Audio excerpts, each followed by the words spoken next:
여러분 안녕하십니까. 2021 9월 모평 수학 가형 총평의 남철입니다.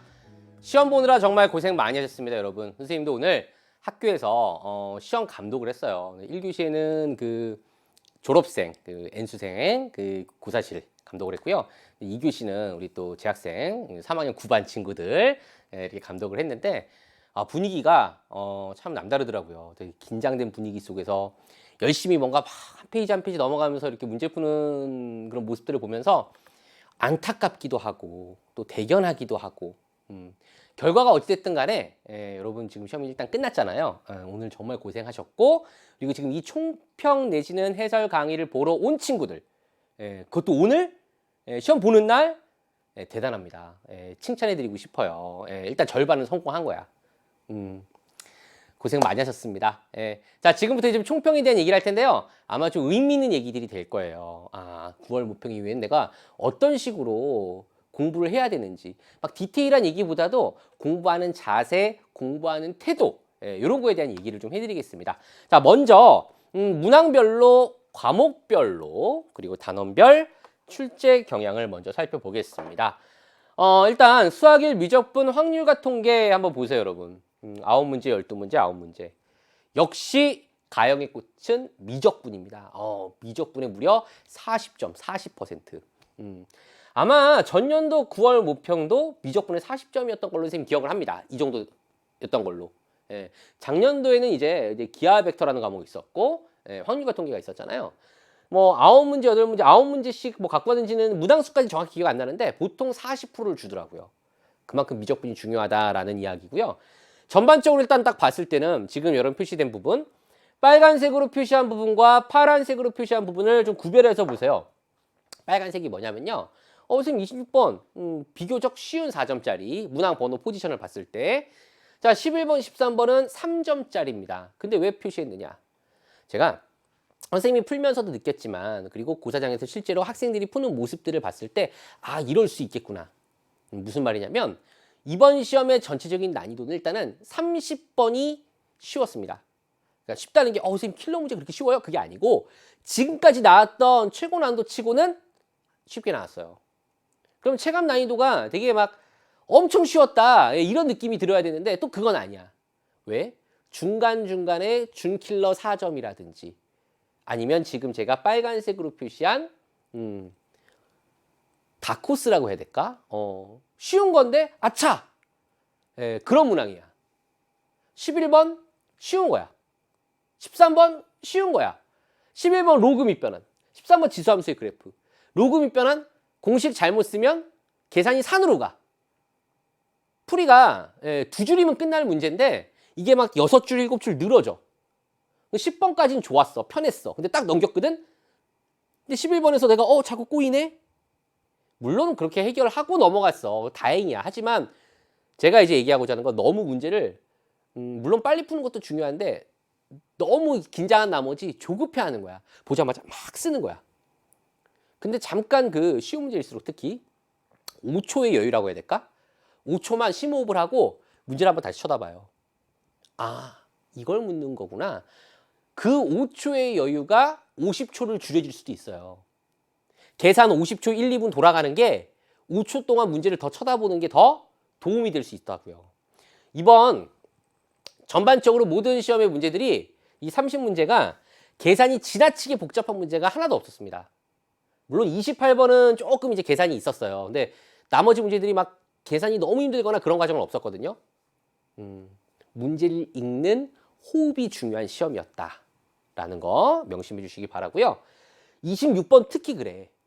이게 통계 문제였다고 아마 ax 플러스 b의 평균과 분산을 묻는 건데 ABCD를 다 그걸 구하려고 든 친구들이 있었어요. 안타깝지만. 근데 생각해봐. 쉬운 4점인데 계산이 막 7줄, 8줄이 나와? 이상하다는 생각을 해야지. 빨리 풀려다 보니까 그럴 수 있어. 충분히 이해하고 그럴 수 있다. 하지만 이 문제를 만약 그렇게 푸는 친구가 있다면 이 시험을 계기로 이 정도 포지션 문항에서 내가 말리는 일이 힘든 일이 위기를 겪는 일이 있으면 안 되겠다. 그런 교훈을 얻으셔야 되는 거야. 결과에 일희일비할 필요는 없지만 그 결과를 다시 분석하고 다음 시험 때는 조금 더 좋은 마인드로 이겨내야 된다는 거지. 그게 중요한 거예요. 빨간색 문항에 대한 이야기였습니다. 자, 이제 고난도 문항을 한번 보시면요. 야, 딱 봐도 어때요, 여러분? 미적분에 다 몰려 있어요. 미적분에. 수학 1이라고 해봐야 21번. 물론 이제 그래프, 삼각함색 그래프를 비교해야 되는 21번이 좀 어려웠고요. 제일 어려운 문제 두 문제를 꼽으라면 21번, 30번이 아마 제일 어렵지 않았을까 싶습니다. 물론 21번 고유의 영역, 30번 고유의 영역이라고 킬러 문항 치고는 그렇게 어렵진 않았어요. 근데 전체적으로는 제일 어렵지.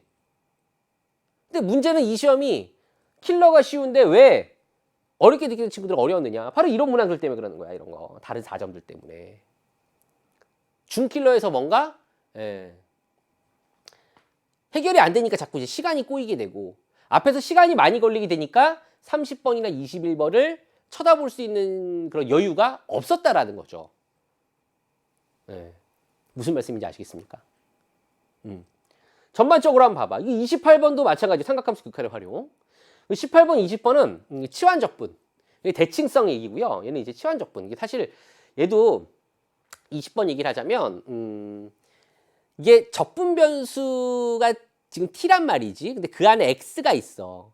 밖에서 봤을 땐 x는 변수야. 정역의 원소야. 근데 그 적분기호 안에서 봤을 땐 왜냐면 밖에서 봤을 때는 우리가 0부터 x까지라고 했으니까 이테그랄. 근데 안에서 봤을 땐 뭐야? t에 대해서 적분하는 거니까 그 x는 상수 취급이 되는 거잖아. 그럼 걔를 어떻게 처리해야 되느냐? 걔를 치환적분을 통해서 G'에 대한 정보를 찾아야 된다는 거죠. 그게 조금 중요했던 얘기야. 거기까지 일단 됐어야 됐는데 사실 그 이유는 좀 쉽지 않았던 것 같아요. 그 이유는 이제 sin 파이 루트 x라는 함수가 거기 이제 k 플러스 1의 제곱 k 제곱 왜 제곱일까? 얘는 이제 사인 그 그래프를 그려서 바로 판단할 수가 있거든요. 적분 계산 없이. 되게 좀 이제 기발한 그 앞부분은 전형적인 부분이지만 그 아랫부분은 상당히 기발한 문제였다는 생각이 들고요. 18번도 이제 대칭성을 이제 그래프의 대칭성이나 이런 부분을 잘 고려해야만 해결이 될 수 있는 문제고 또 기역 니은이 참인데 디귿이 거짓이 나왔어요. 그런 부분에서 아마 객관식 치고 정답률이 그렇게 안 높게 나올 것 같다라는 생각이 들고요. 확률과 통계는 이제 29번 나형 29번, 가형 29번이 똑같습니다. 물론 이제 풀이법이 여러 개가 있겠죠. 네, 선생님도 이제 풀어봤는데, 선생님들 말아 이제 풀이법이 다를 수 있겠지만, 일단은 그 29번 봤을 때는 실제로 하나씩 하나하나 모든 걸 다 해보라는 게 아니고, 그 한 가지 경우를 고정해 놓고 중복조합을 활용해 보면, 똑같은 패턴이 똑같이 나온다. 규칙성을 발견할 수가 있어요. 그래서 제가 별 하나 준 거예요. 별 두 개 안 주고. 어쨌든 미적분에 고난도가 몰려있고 수학 1과 확률과 통계는 한 문제 정도가 고난도였다. 30번과 21번이 예년에 비해 쉬운 편으로 킬러가 쉬워졌으나 중킬러 내지는 쉬운 4점과 3점에서도 시간을 지체할 만한 시간이 더 걸릴 만한 요소가 있는 문항들이 출제되었기에 최 상위권위는 쉽게 느낄 수 있겠으나 우리 보통의 학생들은 그래도 어렵게 느끼지 않았을까. 요렇게 이제 총평을 드리고요. 좀 특이한 점이 하나가 있습니다. 등비급수의 활용이 안 나왔어요. 그죠? 지금 혹시 지금 제 얘기 듣고 아차 싶은 친구도 있을 거야. 등비급수의 활용이 진짜 꼬박꼬박 빠지지 않고 계속 나오는 소재고 그런데 6월에 나왔죠 당연히. 수능이 안 나왔어. 수능이 아니지 9월 모평이 안 나왔어. 그럼 수능은 어떻게 될까? 그걸 제가 장담할 수는 없죠. 지금 예언가도 아니고. 따라서 뭐야? 조금 더 경각심을 갖고 좀 넓게 봐야 돼, 넓게. 급수 문제가 두 문제가 나왔어요. 우리 소거되는 일반항의 분수꼴인 수열의 합, 그 급수의 합, 일반항의 분수꼴인 급수의 합 계산 문제가 있었고, 그 다음에 급수를 정적분으로 바꿔서 푸는 문제가 있었습니다. 그래서 등비급수의 활용이 안 나왔던 것 같아. 그럼 수능에서 등비급수의 활용이 안 나오냐는 모르는 거야. 등비급수의 활용도 봐야 되고, 급수와 정적분 관계도 봐야 되고, 넓게 봐야 된다는 얘기야. 커버를 크게 이제 해야 된다는 거지. 이해되시죠? 무슨 말인지. 그 부분이 상당히 이제 특이했던 시험이다라고 말씀드릴 수 있을 것 같고요. 몇 문제만 제가 간단하게 좀 보여드릴게요. 우선 연계 교재를 여러분이 풀었을 때 봐봐. 비교를 해봐. 이게 지금 이번에 여러분 풀었던 19번이야. 예, 얘가 될 확률. 수능 특강 문제야. 예, 얘가 될 확률. 예. 얘는 원소 3개고 얘는 원소 4개야. 그리고 얘는 집합 2개고 얘는 집합, 부분 집합 중에 3개를 뽑는 거야. 뭘 의미할까? 수능 특강, 수능 완성 연계되니까 열심히 풀어. 그건 당연한 얘기고 그거를 풀이를 외우지 말란 얘기야. 그냥 단순히 풀이법만 외워가지고는 문제를 풀 수가 없어. 이번 9월 모평에서 그거만큼은 제가 확실하게 느꼈다는 거야. 무슨 얘기야? 개념을 확장할 수 있어야 돼요. 이런 문제를 볼 때도 얘를 구하기 위해서 어떤 개념을 사용해야 되고 그런 것들에 좀 초점을 두고 공부하시고 조금 더 나아가서 조건을 바꿔서 이렇게 생각해 볼 수는 없을까? 문제를 좀 더 확장해서 생각하는 습관을 들이세요. 기출문제를 보든 지금 복습을 할 때 만약에 수능 특강 지금 다 풀었어. 그럼 수능 특강 복습하는데 그대로 푼 것도 풀고 푼 것도 풀고 내가 외우는 게 아니고 여기는 어떤 개념이 사용됐지? 이 조건을 바꾸면 이 문제는 어떻게 될까? 스스로에게 의문을 던지고 해결하려고 노력하셔야만 도움이 될 거다. 연계 문제뿐만 아니야. 기출도 마찬가지거든요. 가장 어려웠다고 하는 30번 있죠. 작년 수능 30번이에요. 이게 문제 형태가 전혀 다른 것 같잖아. 실제로 여러분 문제를 이제 풀어보면 해설 강의를 들어보시면 본인이 직접 풀어보면 직선이 이 사이에 있다라는 거. 그 중에 이제 한 가지 경우는 계산을 해야 되지만 다른 한 가지 경우는 공통 접선이 되는 경우예요. 접점이 다를 때. 작년 수능 30번 공통 접선입니다. 접점이 같을 때. 접점을 공유하고 있을 때, 접점이 다를 때. 의미하는 바가 있어요. 얘는 접점이 하나일 때 얘는 접점이 2개일 때 결국은 2개 모두 소재는 뭐야? 접선의 방정식. 이거 공통 접선이야. 관련된 다양한 문제들, 접선에 이런 소재가 나왔다. 그럼 접선에 관련된 고난도 문제들을 포함해서 모든 문제들을 좀 크게 한번 바라보고 문제풀이를 복습해라. 마지막 28번 봐봐요. 이게 2달 전에 봤던 여러분 7월 학평 29번이었어. 아마 많이 틀렸을 거야. 왜 틀렸죠? 그때 아이디어가 뭐였냐면요. 봐봐. 이것 때문에 그래. 이 각 알고 요 각 알아. 그리고 보조선 긋고 요 길이 알아. 무슨 말이야? 두 각의 크기를 안다라는 건 세 각을 다 안다는 거죠. 두 각의 크기를 알고 한 변의 길이를 알아. 나머지 변의 길이 다 알아. 무슨 법칙? 사인 법칙. 두 각의 크기와 한 변의 길이가 주어졌을 땐 사인 법칙이었다고요. 그게 포인트였어. 그러니까 얘도 마찬가지거든.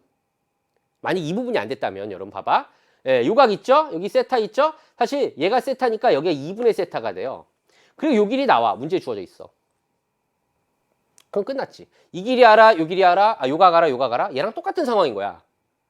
그러면 나는 나머지 변의 길이, 당연히 이 각은 다 아는 거고, 나머지 변의 길이 다 구할 수 있다. 사인 법칙.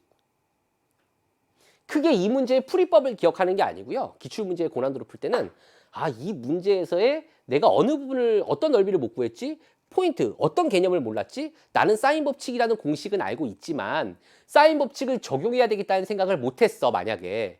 그럼 얘도 똑같은 거라고. 그런 식으로 기출을 분석하셔야 된다고. 개념 요소별로. 남은 기간에요. 그래야 여러분 그 문제 간의 연결고리들을 찾아내실 수 있을 겁니다. 주요하게 이제 몇 문제만 제가 이제 말씀을 드렸는데요. 이제 해설 강의들이 쭉 이제 탑재가 될 겁니다. 여러분의 풀이하고 또 선생님들의 풀이하고 비교해 보시면서 오답 노트 충실하게 잘 써주시기 바랍니다. 고생 많이 하셨습니다, 여러분. 고생 많이 하셨고, 저는 다음 강의에서 뵙도록 하겠습니다. 감사합니다.